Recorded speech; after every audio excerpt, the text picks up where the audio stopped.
अरे यार 3 बजे फिल्म शुरू हो जाएगी, तू क्या कर रही है? बस मुझे 5 मिनट दे, मैं अभी साड़ी बदल कर आती हूँ। अरे बहू, तू अचानक कहाँ जा रही है? तेरी सास तुझे आवाज दे रही है।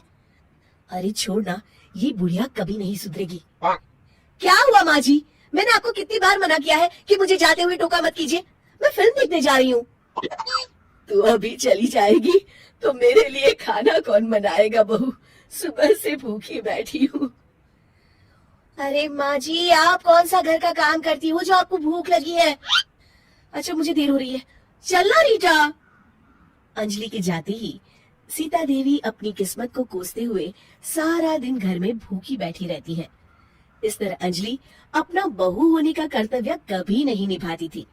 वहीं दूसरी तरफ अपनी सास के खाते से पैसे निकाल के अपने शौक पूरे करती थी।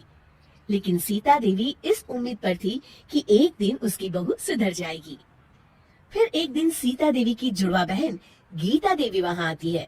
अपनी बहन को घर के काम करते हुए देख गीता देवी आग बबूला हो जाती है। अरे ये सब यहाँ क्या चल रहा है सीता? तेरी बहू कहाँ है जो तू घर के काम कर रही है?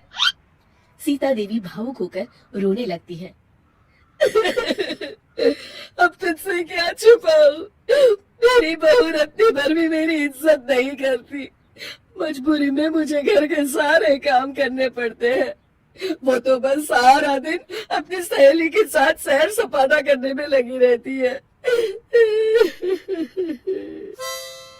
अच्छा, तो उस चिड़िया के पर निकल आए हैं।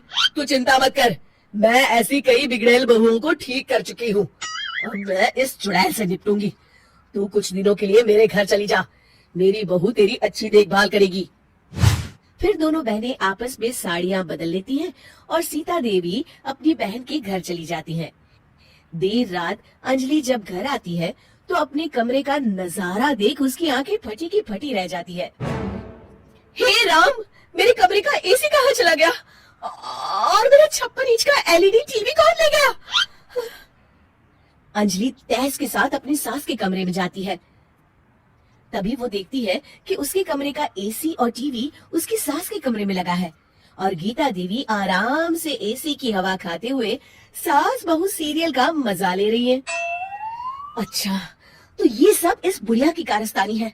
अभी इसे बताती हूँ। ये सब क्या है माँ जी? आपकी हिम्मत कैसे हुई मेरे सामान को हाथ लगाने की? क्यों बहू, ये सारा सामान तूने तेरे पिताजी के पैसों से खरीदा है क्या? हैं? लगता है तू भूल गई कि ये सारा सामान मेरे पैसों से आया है, इसलिए मैं अपनी सारी चीजें अपने कमरे में उठा लाई। तुझे कोई एतराज है? चल जा यहाँ से, सीरियल का मजा किरकिरा मत कर।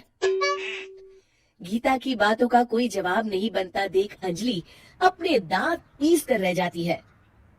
अगले दिन रीटा और अंजलि शॉपिंग पे जाने की तैयारी करती हैं। अंजलि जैसे ही अपनी स्कूटी पर बैठती है तभी गीता देवी स्कूटी की चाबी निकाल लेती है। अरे ये स्कूटी कहाँ लिए जा रही है? ये भी मेरी कमाई की है। माँ जी, ये तो आप हद कर रही हैं। मैं बाहर पैदल जाऊंगी क्या? हाँ, पैदल जा। वैसे भी तुझे घूमने का शौक है, मुझे नहीं। देखिए माँ जी, इस तरह मेरी सहेली के सामने मेरी बेइज्जती करके आप ठीक नहीं कर रही हैं।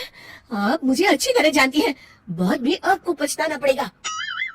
अच्छा, तो तू नहीं सुधरने वाली, मेरे ही घर में मुझे ही धमकी दे रही है। तेरी याददाश्त के लिए बता दूं कि ये मकान मेरे नाम पर है। अब तू देख, मैं आज ही अपने बिल्लू वकील को बुलाकर ये सारी जायदाद अनाथालय को दान कर देती हूँ, फिर तुझे एक ढेला भी नहीं मिलेगा। गीता की बातें सुनकर अंजलि के पैरों तले जमीन खिसक जाती है। अरे अगर तेरी सास ने तुझे अपनी जायदाद से बेदखल कर दिया तब तो तू सड़क पर आ जाएगी। मैं तो कहती हूँ चुपचाप अपनी सास से माफी मांग ले अंजलि। हाँ, तो बिल्कुल सही कहती है, मेरी सास का कोई भरोसा नहीं है। अरे नहीं नहीं माँ जी, ऐसा गजब मत करिए। आज के बाद मैं आपको कोई तकलीफ नहीं दूंगी और घर के सारे काम ना मैं ही कर लूंगी। मैं आपको एक अच्छी बहू बनकर दिखाऊंगी। कुछ दिनों के बाद, ये लीजिए माँ जी, आराम से गाजर का हलवा खाइए। खुशबू तो बहुत अच्छी है। हाँ माँ जी, वैसे मैंने सब काम कर लिया है, तो मैं आपके पैर दबा दूं? आप आराम से हलवा खाइए।